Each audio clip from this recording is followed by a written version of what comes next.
दोस्तों क्या हो अगर मैं कहूँ आप अभी जिस फोन में हमारी ये वीडियो देख रहे हैं वो नकली है। और कैसा लगेगा आपको यह बात सुन के कि इवन आप अभी जिस जगह पे बैठे हैं, फिर चाहे वो आपकी चेयर हो या आपका बेड, वो भी नकली है। और तो और अब तक जिस दुनिया में आप रह रहे थे और जिस जिंदगी में आप जी रहे हैं, जिसमें आपने पढ़ाई की, जिसमें आपने अपना चाइल्डहुड बिताया, वो भी नकली है। तो दोस्तों इस वीडियो में हम बात करने वाले बहुत ही कॉम्प्लेक्स और बहुत ही भयानक टॉपिक के बारे में, जिसका नाम है सिमुलेशन हाइपोथेसिस। सो फ्रेंड्स, मेरा नाम है स्पाइटेक और मैं कोलैब कर रहा हूँ मिस्टिकल वर्ड्स के साथ। तो चलिए दोस्तों शुरू करते हैं बिना किसी देरी के।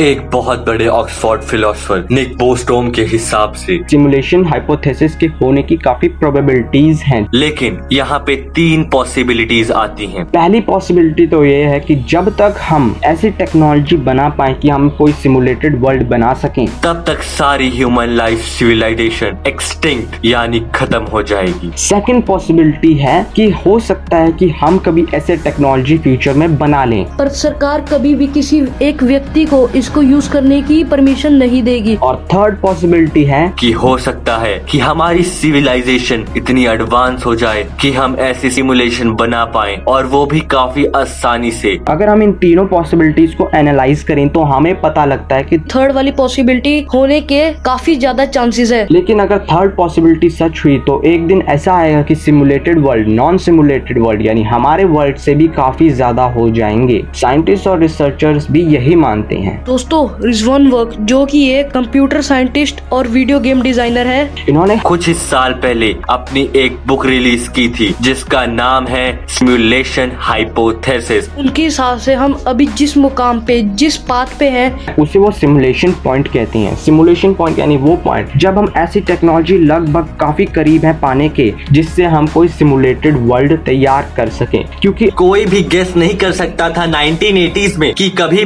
पबजी भी बनेगी। आपने देखा होगा कि काफी सारी गेम्स जैसे मारियो, जिसमें इतने खराब ग्राफिक्स हैं कि कोई उसे खेलने के बारे में शायद ही सोचे, लेकिन 1980s में ये बहुत पॉपुलर थी। ऐसा क्यों था? वो उस समय पबजी क्यों नहीं बना पाए? क्योंकि ऑफ कोर्स पबजी को बनाने के लिए काफी सारी कंप्यूटिंग पावर्स की जरूरत है, जो कभी भी 1980s में क्रिएट नहीं की जा सकती थी, क्योंकि उसके लिए हमें इतनी ज्यादा कंप्यूटिंग पावर चाहिए थी जितनी शायद उस समय के जितने भी कंप्यूटर थे हमें उस सबको मिलाना पड़ता। और ये बात अगर आप उस समय किसी कंप्यूटर साइंटिस्ट या वीडियो गेम डिजाइनर से पूछते तो वो भी ये कहता ये इम्पॉसिबल है। लेकिन क्या हुआ 1990 में जब एक गेम आई जिसे हम डूम के नाम से जानते हैं, जो कि एक 3D गेम थी, जो हमें साफ साफ बताती है कि हो सकता है कि सिमुलेशन हाइपोथेसिस करना पॉसिबल है। तो इससे हमें पता लगता है कि शायद अभी भले ही हम ये सोच रहे हो कि सिमुलेटेड वर्ल्ड बनाना या सिमुलेटेड वर्ल्ड का भी एग्जिस्ट करना पॉसिबल नहीं, पर हो सकता है कि फ्यूचर में हम इतनी ज्यादा कंप्यूटिंग पावर रख पाए कि हम कोई सिमुलेटेड वर्ल्ड तैयार कर पाए। रिजवान वर्क का भी यही मानना है। कई एक्सप्लोरर और रिसर्चर्स उनसे इस बारे में बात करने गए। उनमें से कुछ क्वेश्चंस आज हम आपको बताएंगे। अब आपके मन में ये क्वेश्चन तो जरूर आया होगा कि सिमुलेशन हाइपोथेसिस भला किस चिड़िया का नाम? तो सबसे पहले आइए सिमुलेशन हाइपोथेसिस की डेफिनेशन के बारे में जानते हैं। तो सिमुलेशन हाइपोथेसिस का मतलब है कि ये दुनिया जो हमारी अर्थ है और जो rest of the physical universes हैं, वो एक मैट्रिक्स है। मैट्रिक्स यानी कंप्यूटर प्रोग्रामिंग है। अगर इसका और भी अच्छे तरह से मतलब जाना जाए तो हमारी दुनिया एक वीडियो गेम है। तो सिमुलेशन हाइपोथेसिस को समझने के लिए हमें एक और भी बहुत फेमस टर्म समझनी पड़ेगी, जो कि क्वांटम फिजिक्स की टर्म है, जिसका नाम है क्वांटम इनडिटर्मिनेसी, जिसका मतलब होता है कि एक पार्टिकल जो कि एक ही समय पर मल्टीपल स्टेट्स में एग्जिस्ट कर रहा हो, अंटिल हमने उसे ऑब्जर्व नहीं किया। यानी एक ही पार्टिकल एक ही समय पर दो अलग अलग स्टेट्स में मौजूद है। अब आप कहोगे भाई ये कैसे हो सकता है, अगर कोई चीज एक जगह एक ही समय पे दो अलग अलग स्टेट्स में मौजूद है जो कि उसके बिल्कुल ऑपोजिट है तो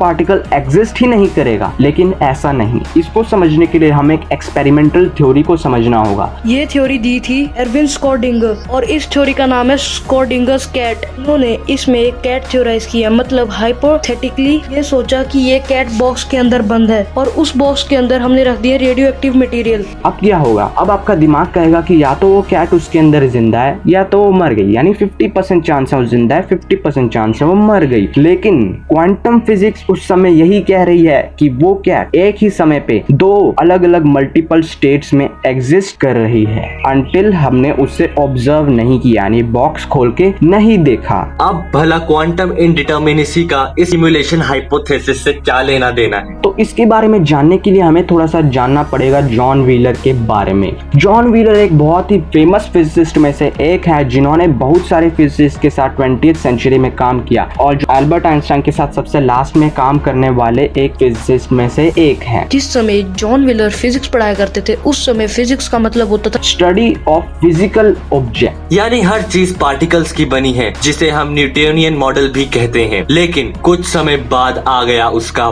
बाप, जिसका नाम है क्वांटम फिजिक्स। क्वांटम फिजिक्स ने हमें ये बताया है कि हर चीज सिर्फ वेव्स की बनी है, यानी everything is a field of probabilities, और कोई भी चीज फिजिकल ऑब्जेक्ट यानी सॉलिड नहीं है। ये व्हीलर की लाइफ की सेकेंड वेव थी और जॉन व्हीलर की लाइफ की थर्ड वेव तब आई जब उन्होंने ये डिस्कवर कर लिया है कि जब भी हम किसी भी पार्टिकल के कोर लेवल पे जाते हैं, जैसे एटम के कोर लेवल पे जाते हैं, उसके 3 फंडामेंटल पार्टिकल्स को देखते हैं, सबसे नीचे हमें इलेक्ट्रॉन्स मिलते हैं। इलेक्ट्रॉन्स के अंदर जब हम जाते हैं तो हमें क्वार्क्स मिलते हैं और क्वार्क्स भी वेव्स के बने होते हैं और वो वेव्स काम कर रही होती हैं इंफॉर्मेशन पे, यानी everything is made of information और everything is based on bits, यानी कोई भी चीज सॉलिड नहीं है। अब बात करते हैं जब कोई चीज सॉलिड ही नहीं है तो ये जो चीज है, दीवार, चेयर, आपका मोबाइल फोन, ये सॉलिड कैसे है, ये सबसे बड़ा क्वेश्चन उठ गया। और यहीं से एक बहुत फेमस फ्रेज आ गया, इट फ्रॉम बिट, यानी हर चीज इंफॉर्मेशन की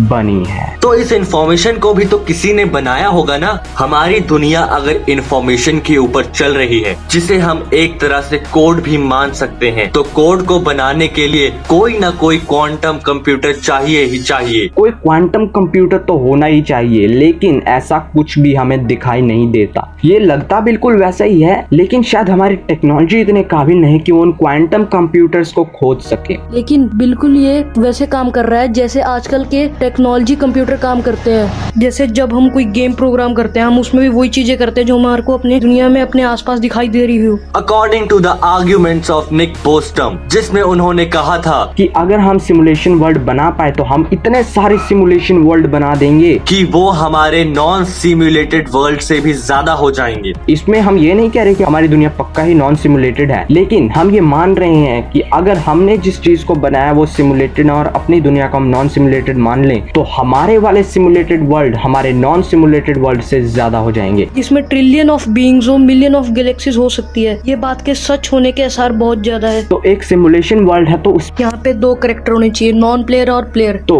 हो सकता है कि जो इसमें प्लेयर कैरेक्टर्स हैं, पीसीज हैं, वो किसी के द्वारा कंट्रोल किए जा रहे हैं। अगर वो स्मार्ट पर्सन्स के द्वारा कंट्रोल किए जा रहे हैं तो उनमें से एक पीसी हो सकता है बिल गेट, क्योंकि वो अपनी दुनिया में काफी सक्सेसफुल है। लेकिन इसके बारे में हम ज्यादा बात नहीं करेंगे क्योंकि ये अलग ही कंटेक्स्ट है। एलॉन मस्क ने भी कहा है कि ये हो सकता है कि ये हमारी दुनिया एक मैट्रिक्स है। ऐसे काफी सारे फिजिस्ट हैं जो दावा करते हैं, लेकिन कोई भी ये बात 100% नहीं कहता, क्योंकि इसके चांसेस तो हैं, पर जितने चांसेस के होने के हैं उतने ही चांसेस के ना होने के भी मौजूद हैं। क्योंकि यहाँ हमारे पास सिर्फ थ्योरीज हैं, पर ऐसा कोई भी एक्सपेरिमेंट नहीं है जो इस चीज को प्रूव कर सके। सिर्फ एक ही चीज हमें इस बात की ओर इशारा करती है, वो है इट फ्रॉम बिट। इसलिए हम अभी तक इस पे कुछ सवाल खड़े नहीं कर सकते, क्योंकि जिस प्रकार 1980s में पबजी नहीं बनाई जा सकती थी, हो सकता है कि अभी हमारे पास इतनी टेक्नोलॉजी नहीं कि हम खुद एक सिमुलेटेड वर्ल्ड बना के देख सकें। तो हमें इसके लिए थोड़ा इंतजार करना होगा। अगर आपको सिमुलेशन हाइपोथेसिस के बारे में थोड़ा और जानना है तो आप एक और मूवी देख सकते हैं, जैसे 1999 में आई एक फिल्म द मैट्रिक्स, जिसमें एक नियो नाम का क्रिएटर होता है जो कि एक कंप्यूटर हैकर पर होता है और उसके पास एक दिन मॉर्फियस आते हैं। मॉर्फियस जो ग्रीक गॉड हैं ड्रीम्स के, जिन्होंने लियो से कहा था मेरे पास तुम्हारे लिए 2 पिल्स हैं, एक तो है रेड और एक है ब्लू। अगर तुम रेड पिल लेते हो तो तुम अभी उठोगे और तुम्हें रियलाइज होगा कि तुम जो सोते थे, तुम जो खाते थे, तुम जो पढ़ते थे और तुमने जहाँ अपना जीवन बिताया वो सब नकली था और तुम अब असली दुनिया में उठ जाओगे। Little like a last episode of Doraemon. तो इससे ये साफ हो जाता है, इस बात में कोई शक नहीं है कि बहुत ज्यादा चांसेस है कि हमारी ये दुनिया सिमुलेटेड वर्ल्ड है। लेकिन काफी सारे लोग अब भी इससे मुंह फेर लेते हैं। आपकी क्या राय है इस बारे में? हमें कमेंट सेक्शन में जरूर बताना। मेरे चैनल को जरूर सब्सक्राइब कर देना दोस्तों। मेरा चैनल डिस्क्रिप्शन में मिल जाएगा, आई बटन पे मिल जाएगा, कमेंट सेक्शन पे मिल जाएगा। तो देर क्या कर रहे हो यार, लाइक करो वीडियो को, इनके चैनल को सब्सक्राइब करो और फिर मेरे चैनल को जाके सब्सक्राइब कर दो। Thanks friends for watching this useful video.